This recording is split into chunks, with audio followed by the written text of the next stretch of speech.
Hello and welcome back to Focus Atlanta. Thanks so much for continuing to watch. In this segment, we're going to talk a little bit. We're going to learn a little bit about dedication to community. I'm here with M. Quentin Williams. Oh, thanks so much for making time. You got to start at the beginning. What made dedication to community come to fruition? Education community has been around for about 2 decades. We founded it for the purpose of educating society about justice. And it was based on the fact that we believed there wasn't enough entrepreneurship in America. We were getting away from that. So we decided that through the lens of all my friends who are CEOs and senior executives, leaders in society like yourself, we decided that we were going to put them in front of college age students across the nation on panels and have them just tell their simple stories. Tell their stories about the challenges, the struggles, and the pain that they're going through, not just the success. These are extremely successful people, but we wanted the students to see that they could be more than they thought they could be, that they could reach for the stars. By listening to the stories of these leaders, they figured out that, oh, I'm not the only one going through struggles, challenges, and pain. So maybe I could be something like these people. And that was the beginning of it all.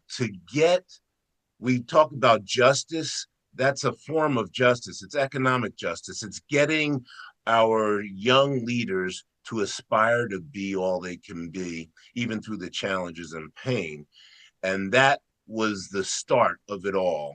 And then we decided we were going to expand our education of justice from economic to social, criminal, procedural, and restorative. And it was the result of what was happening about 10, 12 years ago, especially with the interactions between police and community. When we think about our communities, so often we feel like we don't have a role, right? Right.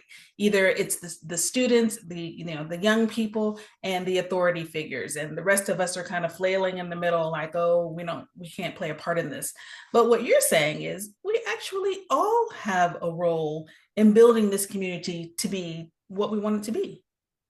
Exactly.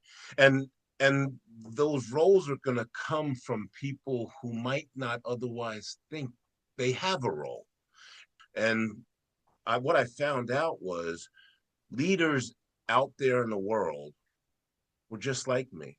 They went through a lot of struggle to get to that place. It wasn't just a silver spoon in their mouth when they were born, right? It was the ups and downs, the trials and tribulations of life. And so that is what inspired me. When I saw leaders and listened to their stories, I was inspired to do something in society. And that's why we founded D2C and we expanded to do what we're doing. Now, about 70% of our work is with law enforcement, educating law enforcement and the communities they serve about how to build more meaningful relationships with each other. It's so important to hear that from different perspectives because I think that often from the outside looking in, we're not always certain that law enforcement is thinking about how they are perceived by our young people. We're not always certain that young people feel a connection to the law enforcement in communities and they feel like there is a real push and pull situation going on there. It's organizations like yours that bring it kind of all full circle. Is there a website where people can learn more? Absolutely. It's dedication to community.org. That's dedication to community.org. Thank you so much for making time for us here on Focus Atlanta. It was a pleasure to meet you. Well, thank you, and thank you for all you do for our communities. Absolutely. It is my pleasure. And you know what? You guys can thank Dedication to Community just by going to the website. Go to the website, learn more about the organization, see where you might be able to fit in. You never know what kind of skills or attributes you have that might lend to an organization like this, because we got to do all of this together. It takes the entire community. Thanks, guys, for tuning in to this segment of Focus Atlanta. We'll be right back with more.